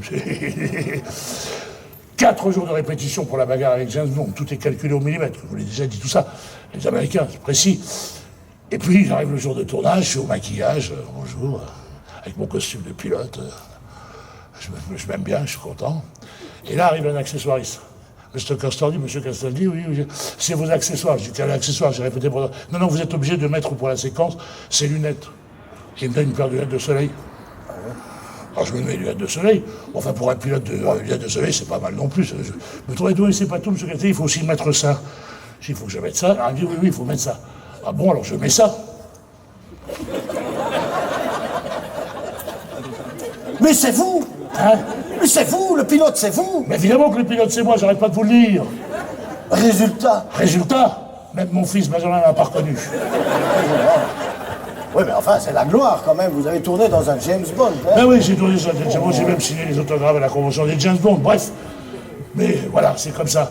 Et de toute façon, j'enchaîne avec un rôle de parade, ce que vous disiez tout à l'heure. Oui, mais avec votre démonstration, là, c'est normal. Ben, c'est normal. Je comprends. Donc je reprends mon rôle de parade dans ce que je viens de raconter pour s'envoyer, t'as plus rien, où je joue un parachute qui tombe dans les pommes. Ouais. Et donc j'en étais avec Coluche. Oui. J'en étais avec Coluche à la fin du tournage à Paris. On est en Guadeloupe pour faire la fin du film, et là, on est rejoint par Coluche, alors que noctambule, le fêtard, qu'est-ce que j'ai pu rire. Et alors, on rit, puis on a eu quelques confidences comme ça, et puis il va tourner un film qui va le rendre célèbre. Ciao Pantin. Ciao Pantin. Eh oui, le clown va devenir roi. Ah, putain de camion. Oui, c'est vrai, putain de camion. Bon, écoutez, rangez ça. Vous comprenez pourquoi j'y tiens. C'est un casque d'or. Oui, alors rangez-le. Oui. Lui, c'est un putain de camion, et moi, je suis un peu gêné parce que c'est un camion qui va me rendre très, très, très populaire. Comment ça? Oui, c'est un camion qui va me rendre très populaire. Les Hommes de Rose. Les Hommes de Rose? Mais si, j'ai ça dans le dossier, moi, les Hommes de Rose. Mais oui, c'est une série pour TF1.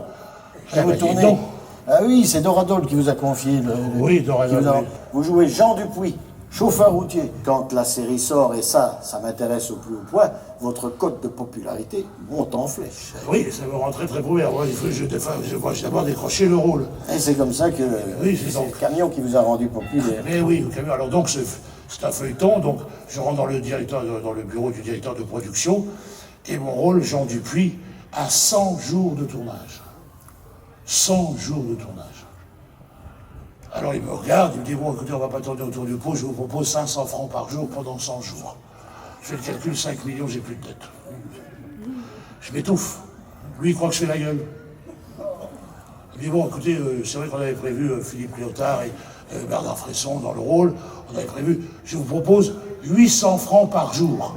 Là, je m'étouffe. Mais il croit encore que je fais la gueule, l'autre là. Il dit, bon, d'accord, écoutez, alors ce que je vais faire, je vais vous donner des défraiements en dollars comme ça d'un pays à l'autre, puisqu'on va aller jusqu'à Téhéran, vous ne perdrez pas au change, et je vous propose 1000 € par jour. Mais je suis incapable de prononcer le moindre mot. Je hoche de la tête, et je signe mon contrat. En revenant de Téhéran, j'ai plus de dette. Bon, plus de dette, c'est vite dit. Enfin, si je suis ici, et pourquoi, si vous n'avez plus de dette? Oui, mais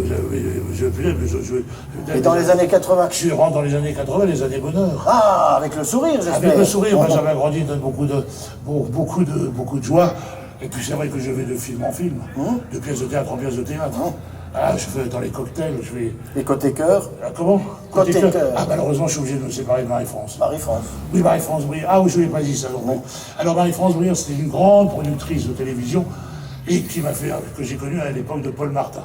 Et après 6 ans d'une très belle histoire, on se quitte très très bons amis intimes, très intimes encore aujourd'hui d'ailleurs, un peu comme dans mon téléfilm avec Anouk Aimé, une page d'amour. Ah, cher Anouk. Et puis c'est quelques temps plus tard que je rencontre ma femme actuelle, Corinne, qui m'a donné 2 beaux enfants, Benjamin, je n'ai 4 deux. Giovanni, il ne faut pas que je fasse ça quand mon fils sera là, mais Giovanni et Paola.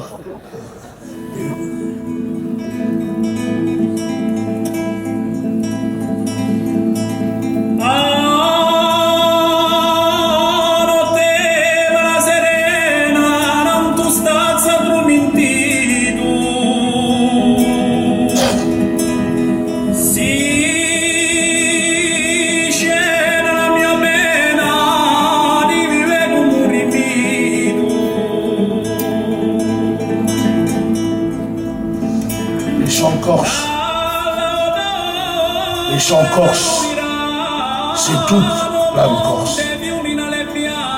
Ils bercent les enfants et ils nous accompagnent dans les deuils. Le 30 septembre 85, Simone Signoret s'effondre chez elle dans sa maison de campagne. Nous serons plus de 10 000 à suivre son enterrement. Mon temps ne s'en remettra jamais vraiment.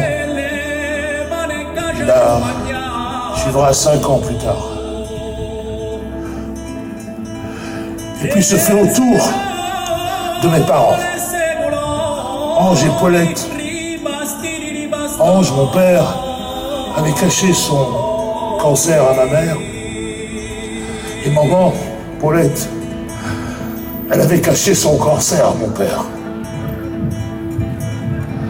Ma mère, maman est partie la première, comme dans un film de Lelouch. La veille du mariage de ma sœur. Journée incroyable, inoubliable, où se mélangent les rires, les pleurs, la douleur. Et papa la suivra un an plus tard, jour pour jour. Quand j'écoute ces complaintes corses, je repense à mon âge, à tous ceux qui nous ont quittés. Et le rythme s'accélère. Et oui, il faut penser à eux et ces chants corses me font penser à eux. Vous devriez arrêter de fumer. C'est pas bon pour la santé. Oui, je sais, mais c'est mon seul vice avec le café. Tiens, à propos, si vous me faisiez un petit café, ça me ferait plaisir. Oui. Et la fumée, ça fait pleurer les yeux. Si on revenait à des choses plus amusantes. Oh, encore plus amusante, vous voulez parler de mon rôle avec mon grand ami Jacques Weber, hein, au théâtre du 8e Théâtre du 8e, oui. Oh. Je suis en scène devant 1000 spectateurs. Je suis en scène avec plein de cadavres autour. Je joue Crassus, l'homme le plus riche du monde. L'homme le plus riche du monde? Oui. Ah ben ça, je note. On va noter. Dis donc, Cupide et sanguinaire, le Crassus, là. Oui. Sauf que là, on est au théâtre. Et au théâtre, tout est faux. Les faux nez, fausses lunettes, fausses barbes, fausses moustaches, surtout fausses pièces de monnaie, surtout si elles sont en or. Tout est faux. Non, tout n'est pas faux. Il y a la sincérité de l'acteur, parce qu'elle est indispensable pour rendre un rôle crédible. Bon, revenons plutôt à la fin des années 80. Et mon dossier m'indique un voyage non déclaré à Tahiti de 3 mois. C'est bien exact? Oui, c'est bien exact. Ah. Dites donc, vous me suivez comme une chèvre, vous, hein? Pierre Richard. Oh, ça va, Pierre Richard. Mais qu'est-ce qu'il va m'appeler tout le temps comme ça? Monsieur Castaldi, oui, revenons à Tahiti. Oui, revenons à Tahiti, oui. Mais c'est vrai que je passe 3 mois là-bas, oui. 3 mois. Ah, on tourne sur la Bounty, ceux qui ont vu le film de Mel Gibson, c'est un bateau pilote, mais nous, on tourne la véritable histoire des révoltés du Bounty. Oui, avec mes compagnons d'infortune, Martin Lamotte et Bruno Kremer, qu'on appelait... Kremer et Lamotte? Kremer et Lamotte, Bruno Kremer, qu'on appelait le pauvre, lui aussi nous a quittés, mis à front. Kremer et Lamotte, je note, un compagnon de fortune. Non, j'ai dit d'infortune, parce qu'on finira tous décapités avec nos têtes sur une pique. Et à votre retour? À mon retour, qu'est-ce que je fais à mon retour déjà? Vous enchaînez film sur film. Mais j'en fais plus que mon profil de faux dur, plaît beaucoup, les cigognes n'en font qu'à leur tête. Oui, bah vous aussi. Oui. Mon ami Zazie m'offre un rôle de premier plan avec son père Daniel Gélin dans un film en avance sur son temps sur les manipulations génétiques. Oh tiens, à propos, il y a un anémone qui me colle une de ses baffes d'ailleurs. Encore? Et oui, claque. Et claque. On claque.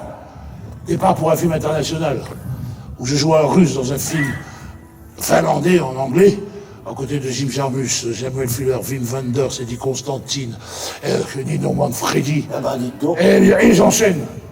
Encore dans un film américain, avec le grand Marcello Mastroianni, un film américain qui s'appelle Chin Chin. Oh, je me revois avec Marcello dans sa caravane, devant un plat de pâtes, il me dit, mon ami, on a fait la comédie, non?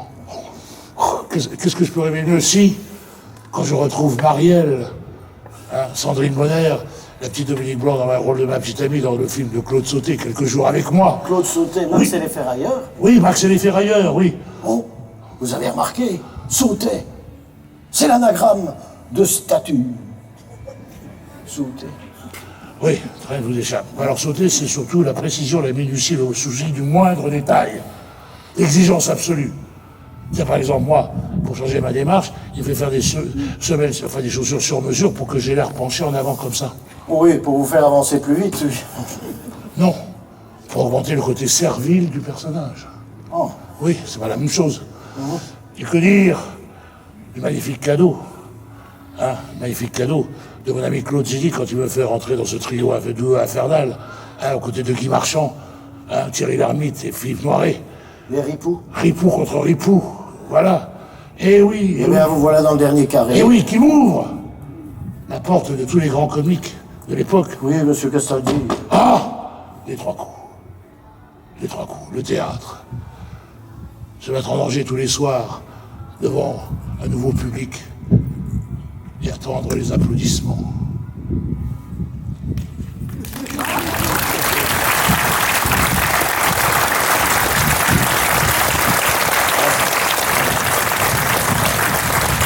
Là, à un moment, vous n'avez plus rien dit. Là, j'ai fait un silence. Ah bah c'est voilà. Oui, c'est la qualité de son silence qu'on juge un acteur. Mais quand on a un très bon public, lui, il a compris, pas vous. Non, non, mais je veux dire, là, vous le faites bien, le silence. Hein. Oui. Bon, c'est impressionné. Oui. Vous êtes content? Ah oui. Si vous m'aviez vu dans une scène avec le grand de la comédie, Jean Poiret. Oui, Jean Poiret, la cage aux folles. Eh bien, j'ai eu le plaisir de partager l'affiche avec Jean Poiret pendant toute une saison entière au Palais Royal, un des plus beaux théâtres de Paris. Lui, dans une scène exceptionnelle, dans les 50 dernières minutes, 40 minutes de la fin de la pièce, un texte qui a l'air totalement improvisé, et moi en face de lui, en réaction, en action avec lui, juste par du regard, du silence et de l'écoute. Ah ben, j'espère que vous n'étiez pas payé au mot cette fois-là, hein, parce que... Vous avez le don de gâcher mes belles histoires, c'est une expérience extraordinaire, j'en ai appris tous les jours avec Jean Poiret. Ah oui, comment chasser le naturel pour qu'il revienne au galop. Oui, mécanique implacable lorsqu'elle est bien huilée. Et que dire de la suite je vais enchaîner à partir de lui, pièce sur pièce, succès pour succès. Oui, je sais, c'est dans le dossier. Oui, c'est dans le dossier, le succès appelle le succès. Vous triomphez à Paris, en province, vous jouez aux côtés de Pocpec, Michel Roux, Claude Jansac. Ouais. Madame de Funès, ma biche. Marc Mercadier. Oui. Oui, Marc Mercadier. Et Bernard-Pierre Donadieu. Oui, à 6, on fait couler le Titanic. Oh, c'est malin, il fallait pas vous asseoir tous du même côté du bateau. Bon, bref, tout va bien. Mes enfants ont grandi, je suis heureux avec Corinne. On vit dans un très bel appartement dont je suis propriétaire. Mais nous voilà, l'essentiel. Combien vaut l'appartement? Je l'ai déjà vendu. Oh. Mais à l'époque, je connais le succès, la réussite. Je suis interviewé à la télévision, je vais inviter au gala, je vais 3-4 fois à les marches à Cannes. Je suis invité dans les plus grands restaurants. C'est incroyable. J'ai pas la tête qui gonfle, enfin quand même, c'est pas mal, je suis content.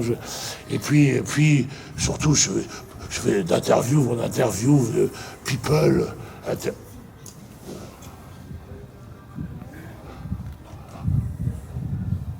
Dites-moi, Cédric Benoît, c'est un vrai public, là, vous êtes un acteur. Je me disais que vous étiez un peu bizarre, vous êtes pas huissier, c'est parce que tout le monde vous connaît ici, donc vous êtes un comédien, c'est ça, belge, hein. Théophile Javert, huissier de justice. Ah bah oui, c'est pas une blague, hein, dites donc. Non, parce que j'ai cru qu'on me faisait le coup de Raphaël Misrahi. Mais tout le monde l'a vu, ce sketch. Ah bon? Oui, vous l'avez vu quand même, il est partout sur Internet. Alors lui aussi, il a failli s'en prendre. Oh que oui. Ah, écoutez, je ne suis pas ici malheureusement pour vous faire une blague, c'est pas une caméra cachée, je suis ici pour vous faire signer le dossier, récolter vos aveux. Et voilà. Qu'est-ce que vous voulez que je vous avoue? Continuez. Avouez quoi? Parce que c'est pas fini mon histoire. C'est que la Shkumun, ça va sur moi. Comment ça? Bah oui, la Shkumun, ça va sur moi. Encore une fois. Bah oui. Claude Zidi, mon ami Claude Zidi m'offre le Graal, le cadeau. Il m'engage pour jouer dans Obélix et Astérix contre César. Je joue Caius Bonus, le chef des centurions. Oui, eh ben c'est dans le dossier. Ah oui, et j'ai d'ailleurs encore la critique de l'époque. Ah bon? Oui. Dressons une stèle personnelle à un personnage exceptionnel. Oui. Caius Bonus, le centurion, Oui. un légionnaire de carrière, un anti-héros. Hein? Un anti-héros, incarné par un acteur de seconde zone. Comment? Un acteur, souvent, un acteur invisible dans les uns et les autres, muet, Aussi, dans les un acteur souvent abonné au navet du cinéma Oh. français. Mais ici élevé à la dignité de figure mythique. Tika tika tic. Aïe aïe aïe aïe aïe aïe. Oui. C'est vrai que ce rôle va me rendre très populaire. Même mon costume, surtout le casque d'ailleurs, est au musée du cinéma. Mais malheureusement, la Shkumun, parce que comme le chanteur dans le film, renvoyé en exil par Jules César, je suis renvoyé aux oubliettes du cinéma français. Mais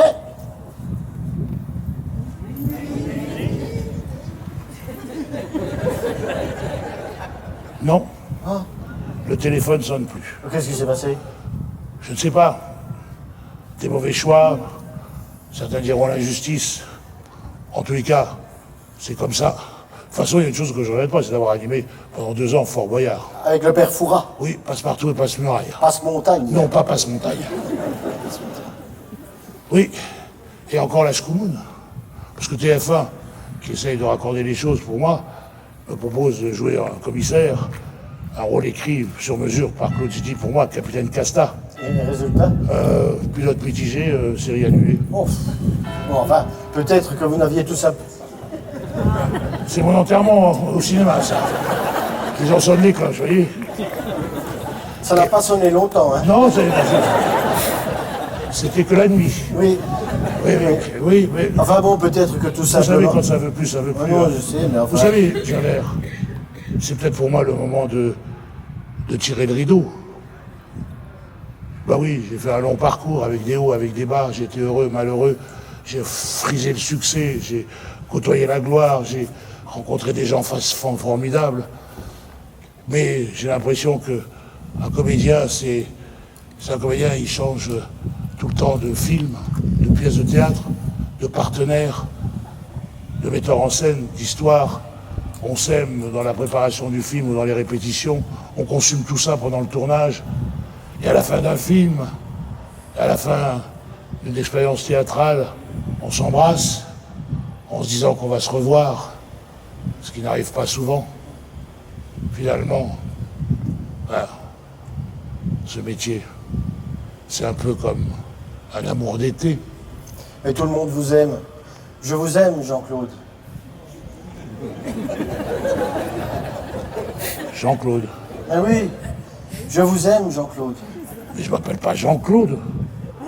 Mais non, je m'appelle Jean-Pierre Castaldi. Jean-Claude, c'est mon cousin Germain. Attendez. Non mais attendez, mais qu'est-ce que c'est que vos notes? Non, mais vérifiez. Ça fait 1 heure que vous pourrissez mon spectacle et vous m'appelez Jean-Claude. Là, monsieur Castaldi. Hein? Pas de ça avec moi. Jean-Claude et Jean-Pierre, ce sont les deux mêmes. C'est pas la peine de vous grandir. Parce que moi, je vais vous écraser, là. Non, mais en même temps, qu'est-ce qui me prouve le... Qu'est-ce qui vous le prouve? Je vais vous le prouver, moi. Ah!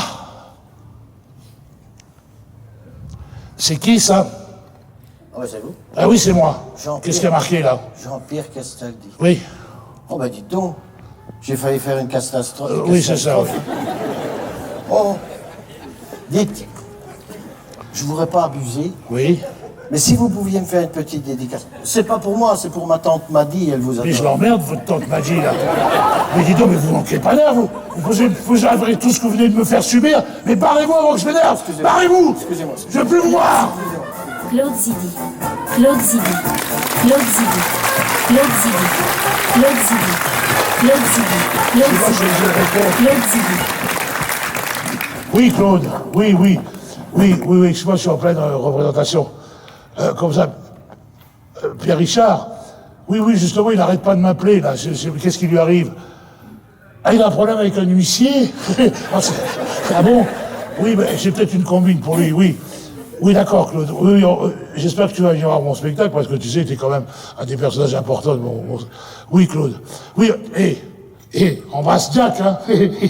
Allez, bisous, ciao, Claude. C'est Claude Zidi, c'est mon ami.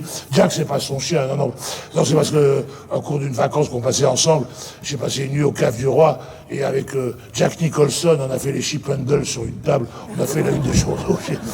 Oui, et puis avant de nous séparer, j'aimerais quand même rendre hommage d'abord à la ville de Couvain, à son bourgmestre, je sais plus, c'est les maires, la culture de nous avoir accueillis, et à vous tous d'être venus aussi nombreux.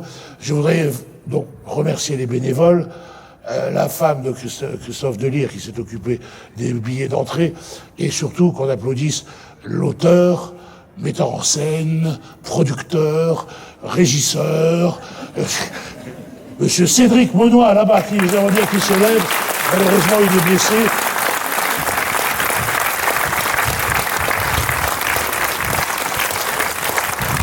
Roland qui est là, il ne sait pas où il est. Et puis nous avons été filmés ce soir, mais n'ayez pas peur, c'est que pour nous, ce sont le fils de Christophe Delire et son ami qui ont filmé parce qu'on voudrait avoir un petit souvenir de ce spectacle. Et puis, grâce à Cédric Monnoy, je suis venu ici faire, dans un magnifique concept d'ailleurs, vous savez, c'est 3 semi-remorques qui se transformaient dans une grosse boîte. Et j'ai eu le plaisir de jouer sous sa direction et production 150 fois la boîte à images, 100 fois la boîte à cancan, magnifique spectacle. Bon, c'est incroyable, alors, c'est pas vrai, mais c'est pas vrai. Mais c'est pas possible. complètement incroyable, alors. Mais c'est pas possible. Mais sous Calastre, bon Dieu, faut-il que je sois né pour être de fâcheux, toujours assassiné. Mais alors ça. Mais c'est quoi ce truc? Oh là là, mais... Ici, dans ce trou perdu à Couvain, le grand Jean-Pierre Castaldi. Bon, alors c'est formidable. Non, c'est pas formidable, monsieur, vous vous trompez. Je ne suis pas Jean-Pierre Castaldi. Ah bon? Non, je suis Jean-Claude Castaldi. Ah, vous n'êtes pas le comédien. Non, je suis pas le comédien. Non, et vous êtes qui, vous? Ah, je suis Alfonso de la Roca. Alfonso de la Roca. Alfonso de la Roca. Vous La connaissez? Roca. Non, je ne connais Ah, pas. bon, je suis administrateur de tournées de spectacles, un peu comme Gérard Marais. Vous connaissez Gérard Marais? Non, alors, C'est le spectacle, la tournée. oui. Est-ce que vous pourriez je peux prendre une cigarette? Parce que Oui, mais c'est ça. j'ai oublié la mienne. Ah, vous avez oublié les vôtres. Alors, monsieur Castaldi, Jean-Claude, je vais Vous parler voulez du feu aussi pour l'allumer?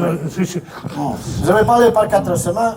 En une question, voulez-vous gagner, je dis 1000 € par jour. 10 000 € par jour? Non, c'est pas 10 000, c'est 10 000. Ah, vous avez dit 10 000. Après, Non, c'est 10 000. Ouais, je sais, je prononce mal. Oui. Mais en même temps, je ne suis pas cocatrice. Hein. Coca qui? Cocatrice. Coca quoi? Il y a des gens qui ont l'alcool mauvais, d'autres qui ont cocatrice. Cocatrice, c'est... Voilà. Bon, alors c'est oui. C'est oui quoi? Mais attendez, si je comprends bien, vous voulez que je prenne la place de Jean-Pierre Castaldi, mais moi, je ne veux pas entendre parler de celui-là, parce que moi, il me pourrit la vie. Hein. Vous êtes... Alors, vous savez quand même que vous lui ressemblez comme de couteau Oui, c'est vrai, à c'est votre vrai. cousin, l'illustre cousin. Oui, mais justement, je veux pas ils font tout le temps, on me demande des selfies, des photos et des tchiki-tchiki qui m'embrassent l'oreille, j'en peux plus de lui. Eh bien, voilà, Jean-Claude, vous Quoi? subissez les inconvénients de la notoriété sans en connaître les avantages. Ah oui, il faut régler ça. Alors, dans votre situation, combien vous gagnez par mois? C'est pas le problème. Ah ben si, c'est un problème. Dans votre situation, on va pas refuser 1500 € par jour. Vous avez dit 1000. Hein? Oui. J'ai dit 1000. Oui. Ah là, c'est 10 500. Parce que c'est bien. j'ai déconné. Oui. Ah, vous avez connu? Oui, mais j'ai décidé aussi de vous augmenter. Ah, Oui, et parce que vous m'êtes sympathique, et ce n'est qu'un début. Hein. Ah bon? Parce que la caravane est transformée en machine à voyager dans le temps, on va l'installer partout en Belgique, et puis avec le grand Jean-Pierre Castaldi à l'affiche. Ben regardez, on va refuser du monde. Hein. mais dites-moi, si j'ai bien compris, vous voulez que je prenne sa place? Et pourquoi pas? Non, attendez, ça, monsieur de la Roca, c'est ça? Oui. Je trouvais que c'était une escroquerie, ça. Ah, pas du tout une escroquerie, une escroquerie, ben non, au contraire, hein, c'est une bonne action. Hein. Songez combien de braves gens, sans vous, n'auraient pas l'impression et l'occasion de rencontrer le grand Jean-Pierre Castaldi en personne et faire le selfie. Et si l'autre la prend, là, parce que moi, je me suis laissé... Il est vrai. Le vrai, il paraît qu'il n'est pas très commode, hein, de temps en temps, il faut pas le... Je vais vous dire, il sera le premier à en rire parce qu'avec Jean-Pierre, on se connaît très bien. Ah, vous le connaissez très bien? Ah bon? Oui, on est à toi avec Jean-Pierre. Ah, tu à toi? Oh, oui. Mais si t'es à toi, pourquoi à toi, tu lui dis pas à lui? Ah, ça, c'est une bonne question. Hein. Oui, donc... Pourquoi? Ben si, je lui ai demandé. Si, j'ai demandé, j'ai dit... et alors, on lui propose un film. Ah, on lui propose un film. Oui, un beau film d'ailleurs. Ah oui? Et je lui ai dit, mon petit Jean-Pierre, Tu ne dois pas refuser ce film, tu dois le faire. Alors voilà, c'est plus personne peut la tourner de la boîte Ah à... bon, alors... Mais alors, si je comprends bien, dites donc, pour 2500 par jour, oui, enfin... Combien? 2500 par jour. 2500. Oui. Ben, ça vaut, hein, vous êtes pire que le vrai, vous. Oui, hein. oui. Alors, donc, mais, en gros, j'aurais quoi à faire pour 2500 par jour? Vous avez une idée du spectacle? Oui, vous racontez votre vie, enfin, la vie des Saint-Pierre. Ah bon? Voilà, dans un spectacle qui s'appelle La boîte à souvenirs. Et j'aurais qu'à raconter ma vie, c'est ça? Et voilà! C'est où, hein? Ah, c'est très bien. Javert.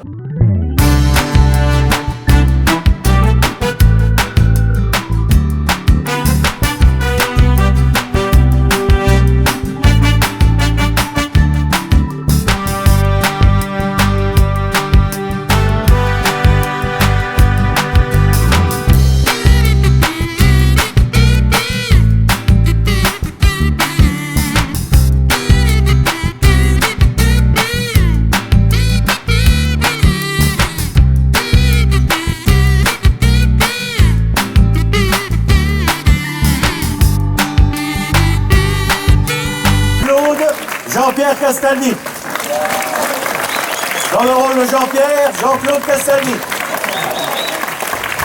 Dans le rôle du notaire chiant, Christophe Delisle. L'enfant du pays,